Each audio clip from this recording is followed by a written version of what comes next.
Dokter cabuli istri pasien dijebloskan ke penjara.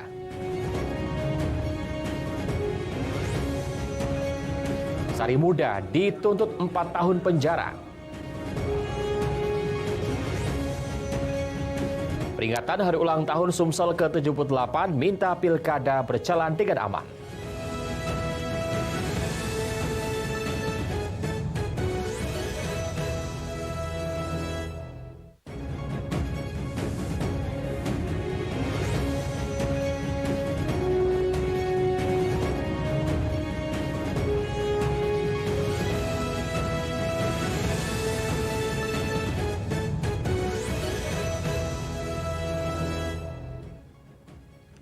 Selamat pagi, apa kabar pemirsa? Senang sekali saya dapat menjumpai Anda dalam Lintas iNews Sumsel. 3 sajian informasi tadi mengawali jumpa kita pada pagi hari ini. Beragam informasi lainnya telah kami siapkan untuk Anda bersama saya, Ari Kristianto. Inilah Lintas iNews Sumsel selengkapnya.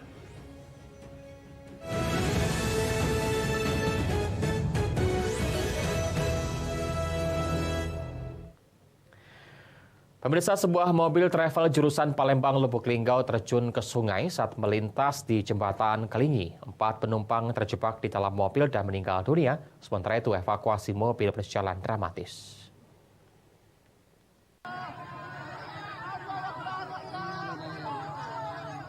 Dilaporkan 4 orang tewas dalam insiden mobil travel terjun bebas ke sungai Kelingi, tepatnya di Desa Lubuk Muda, Kecamatan Muara Kelingi, Kabupaten Musirawas.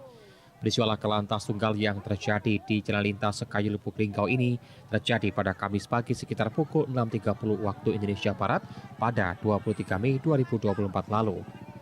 Video kecelakaan yang diambil dari berbagai sumber di media sosial ini viral dan banyak mendapatkan simpati dari netizen. Para korban disebutkan merupakan warga Desa Lesung Batu, Kecamatan Rawas Ulu, Kabupaten Musirawas Utara. Mereka penumpang mobil jenis Sehat Terios hitam dengan nomor polisi BG 1850XT melaju dari arah kota Palembang. Dari 4 korban yang meninggal dunia, terdiri dari 3 orang perempuan dan 1 orang laki-laki. Keempat jenazah berada di puskesmas setempat. Selain keempat korban tewas, dilaporkan 2 orang lagi selamat.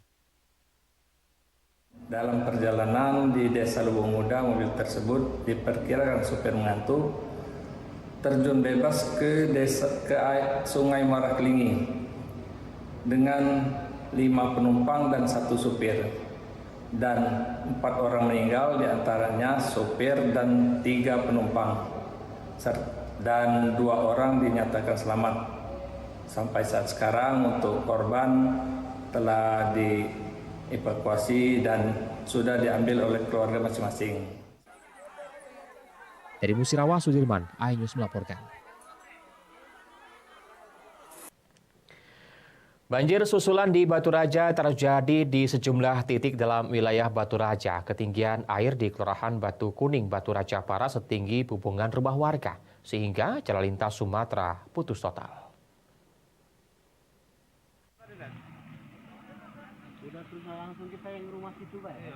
Banjir susulan yang terjadi di Batu Raja Ogan Komering Ulu dengan ketinggian air mencapai 2 hingga 3 meter atau setinggi bumbungan rumah warga di kawasan Desa Batu Kuning, Kecamatan Batu Raja Barat. Air bukan saja menggenangi wilayah Batu Raja Barat, tetapi jalan lintas Sumatera yang merupakan penghubung antar kabupaten juga putus total. Pantauan di lapangan, banjir susulan ini terjadi sejak Kamis dini hari dan ketinggian air mulai masuk Batu Raja dan sekitarnya sejak pagi dan jelang siangnya semakin tinggi. Patroli polisi telah bersiaga dengan menggunakan perahu karet. Badan Penanggulangan Bencana Oku mencatat sedikitnya 6 kecamatan terdampak. Jumlah itu dipastikan bertambah serta ribuan warga juga terdampak. 2 jembatan putus di Desa Negeri Ratu, Kecamatan Lengkiti. Air yang masuk sejak Rabu malam hingga Kamis siang terus naik melanda kawasan pemukiman dan saat ini warga berjibaku menyelamatkan diri dan memerlukan bantuan. Untuk sementara itu ada Kecamatan Ologan, Muara Jaya, Pengandunan, Sembilang Haji, Batu Raja Barat, dan Batu Raja Timur. Itu ada 6 kecamatan sementara. Nah, untuk desa yang terendam itu belum kita data karena kita masih fokus pada evakuasi dan penyelamatan sekarang. Oke, yang terparah di daerah mana, Pak? Di antaranya itu daerah Karangagung dan desa Batu Kuning itu terparah. Oh, gitu. Utara waktu. Berapa? 2 hari terjebak di banjir ya? Iya. Lah tinggi rumahnya? Iya, Pak. Oh, itu sempat ditolong Pak polisi tadi? Ya, alhamdulillah. Alhamdulillah. Iya. Kalau aku tadi lari-lari kan nyari dulu. Nyari bantuan dulu. Dari Ogan Komering Ulu, Widuri Agustino, iNews melaporkan. Demo mengatasnamakan pemerhati pendidikan atau P2KP digelar di depan BPKAD Provinsi Sumatera Selatan. Hal ini terkait dengan uang dana PSP siswa sekolah dan guru honorer yang sudah per triwulan tidak dibayarkan.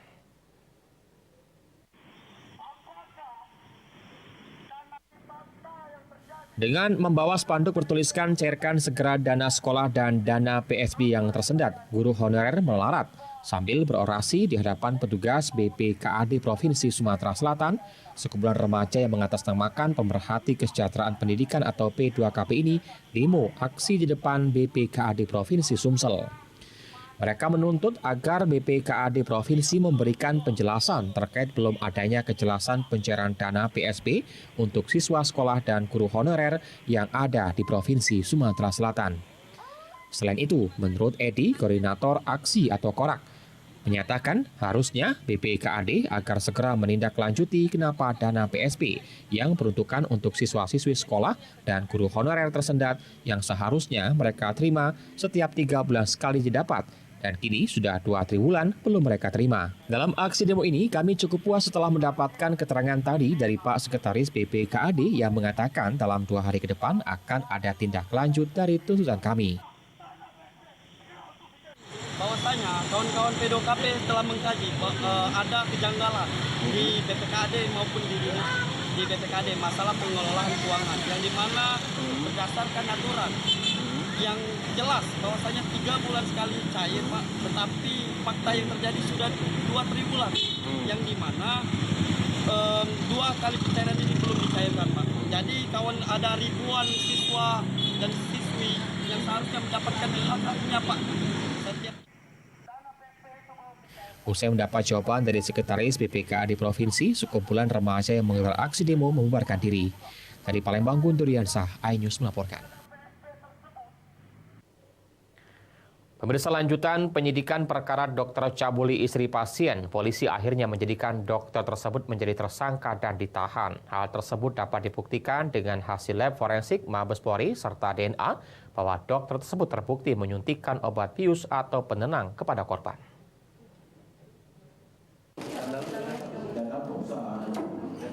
Dari beberapa barang bukti dan penyidikan, Subdit PPA Polda Sumatera Selatan menetapkan tersangka terhadap Dr. Mahyudin inisial MYD 34 tahun, dokter spesialis ortopedi di salah satu rumah sakit di Palembang telah dilakukan penahanan.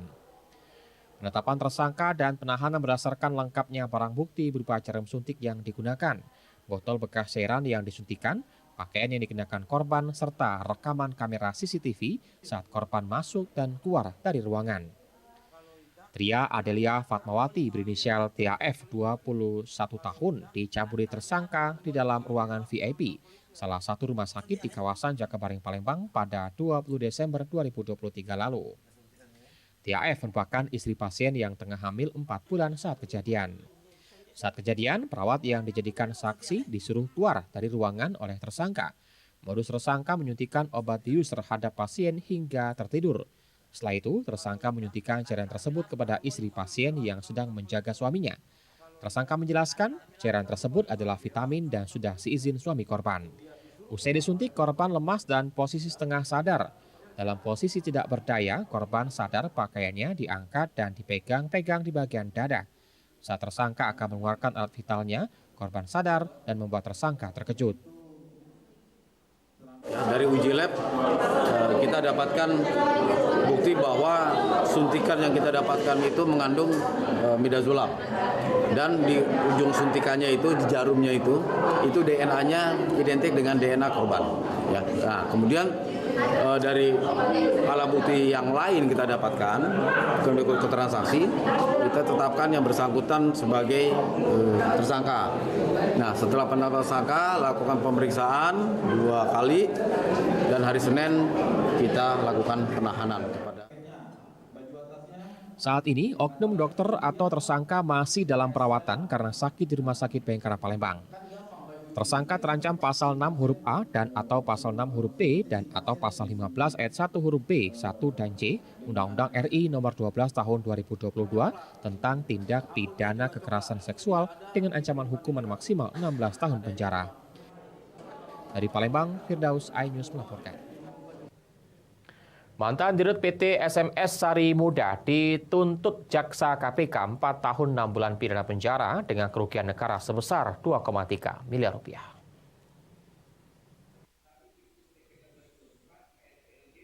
Persidangan kasus dugaan korupsi angkutan batubara dengan terdakwa ex-direktur utama PT Sriwijaya Mandiri Sumsel atau PT SMS Sari Muda di Pengadilan Negeri Tipikor Kelas 1A Palembang. Jaksa Komisi Pemberantasan Korupsi KPK RI bacakan nota tuntutan terdakwa. Jaksa KPK menilai perbuatan terdakwa melanggar pasal 03, pasal 18 Undang-Undang Nomor 20 Tahun 2001 tentang pemberantasan tindak pidana korupsi. Dengan itu meminta majelis hakim menjatuhkan pidana 4 tahun 6 bulan penjara dan membayar uang pengganti sebesar 2,3 miliar rupiah. Dan apabila tak dibayarkan diganti pidana tambahan 1 tahun kurungan penjara. Dalam persidangan diketuai oleh Majelis Hakim Fitriadi, jaksa menilai terdakwa menyalahgunakan kewenangan, memperkaya diri sendiri dan orang lain PT sesama mitranya, hingga menyebabkan kerugian negara sebesar 2,3 miliar rupiah dari total keseluruhan 15 miliar rupiah. Menjatuhkan pidana terhadap terdakwa berupa pidana penjara selama 4 tahun dan 6 bulan, dikurangi selama terdakwa berada dalam tahanan, dan pidana denda sebesar 100 juta rupiah dengan ketentuan apabila Atas tuntutan jaksa tersebut, terdakwa Sari Muda setelah berkoordinasi melalui kuasa hukumnya menyatakan sangat tak sependapat dan akan melakukan pembelaan atau pledoi baik secara tertulis maupun lisan di hadapan majelis hakim persidangan.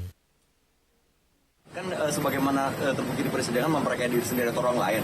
Nah di sini kan memang untuk bayar PT AJM, bayar Emitraco gitu kan, MTNP itu memang untuk kepentingan SMS ke depannya gitu. Karena mereka kan harus memperbaiki jalan, masang lampu, seperti kayak gitu. Tidak ada untuk kepentingan untuk mementingkan diri sendiri, kekayaan diri sendiri nggak ada. Dari Palembang, Guntur, iNews melaporkan. Pemirsa, usai jeda kami akan segera kembali dengan informasi kepengurusan Majelis Ulama Indonesia OKI dikukuhkan. Tetaplah bersama kami di Lintas iNews Sumsel.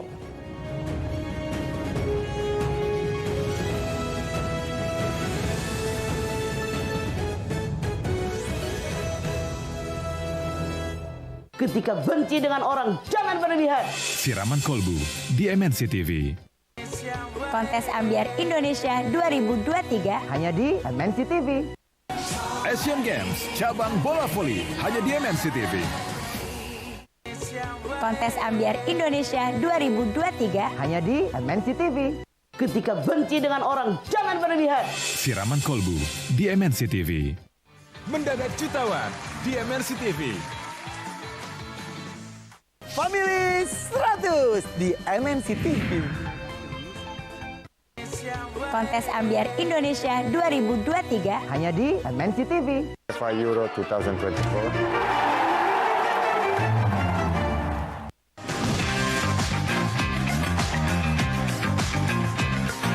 Niat baik peserta satu ini menyentuh hati Bunda Inu. Selain merubah nasib juga pengen bikinin sumur buat mama. Kenapa saya jadi penyanyi dangdut? Karena cita-cita saya juga sangat sederhana. Kontes Ambiar Indonesia hanya di MNC TV, rumahnya musik dangdut.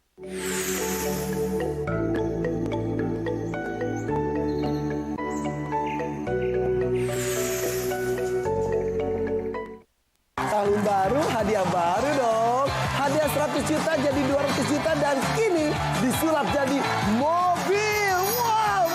Family 100. terus di MNC TV. Performa 4 calon bintang Ambiar semakin diuji untuk melangkah ke panggung grand final. Maya, Fiasa, Farah, Maharani. Ini keren banget! Dengan penampilan spesial, Tasya Rosmala, bintang primadona Pantura, Darafu, dan aksi menegangkan, Linda. Keempat calon bintang akan mengeksplorasi kemampuannya di hadapan para juri terbaik. Dua-duanya bagus banget. Siapakah 3 calon bintang yang akan melaju ke grand final kontes Ambiar Indonesia di MNC TV?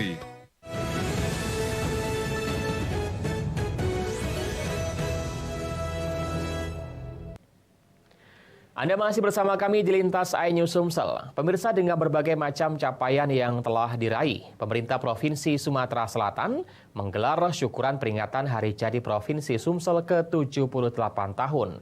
Kendati begitu, menurut PJ Gubernur Sumsel Agus Fatoni, mengingatkan masih banyak tugas dan program prioritas yang harus terus disukseskan termasuk pelaksanaan Pilkada Sumatera Selatan.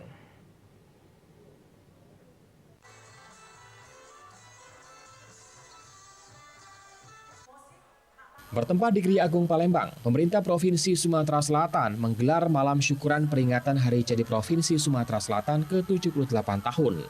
PJ Gubernur Sumsel Agus Fatoni mengucapkan terima kasih kepada seluruh Forkopimda, stakeholder, bupati, wali kota, serta seluruh elemen masyarakat yang telah membantu dan bersama-sama menjadikan Provinsi Sumatera Selatan menjadi provinsi yang semakin maju dengan berbagai macam prestasi dan penghargaan yang telah dicapai. Dengan capaian yang telah diraih Sumatera Selatan saat ini, Agus Fatoni kemudian menyebut pekerjaan rumah yang perlu dikerjakan, seperti program prioritas untuk penanganan inflasi, penanganan stunting, dan menuntaskan kemiskinan ekstrim. Banyak kemajuan yang sudah dicapai, prestasi, penghargaan, ini tentu berkat kerjasama kita semua. Dan kita masih banyak yang perlu kita tingkatkan, masih banyak yang bisa kita kerjakan, khususnya dalam waktu terdekat kita bersama-sama melaksanakan pilkada.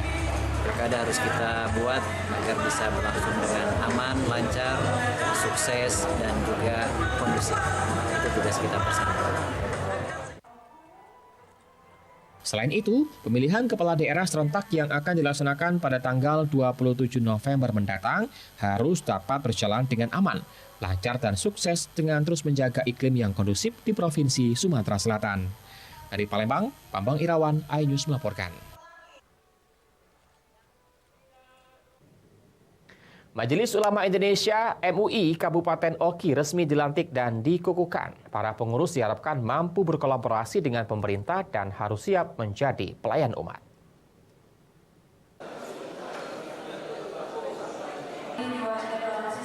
Sebanyak 54 pengurus baru MUI periode 2024-2029 untuk 18 kecamatan di ruang lingkup Kabupaten Okan Komering Ilir resmi dilantik.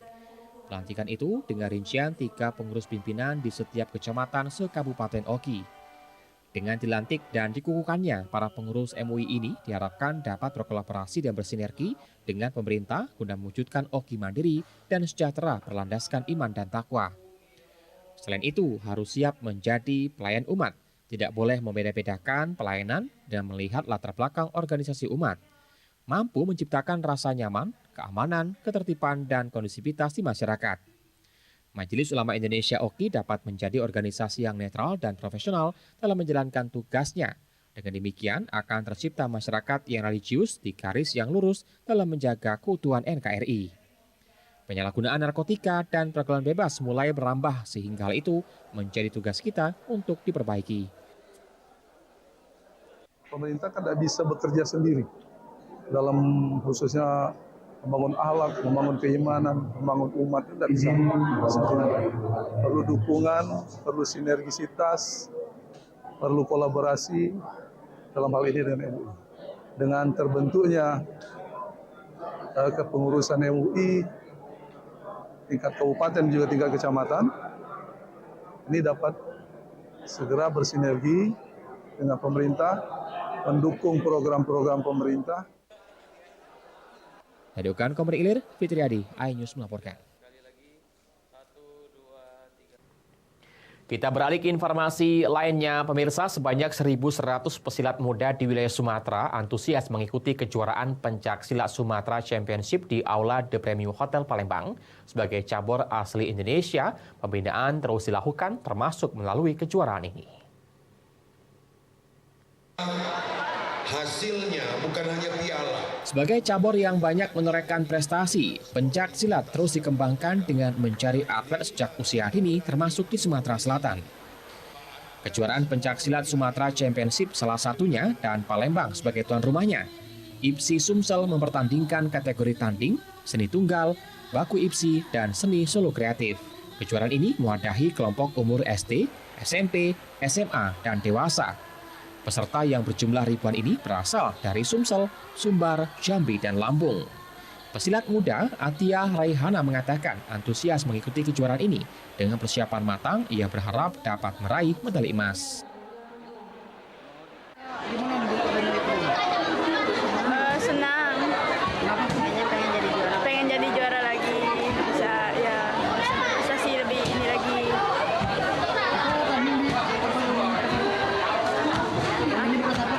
Tanding di kelas C. Ya. Mas. Ya.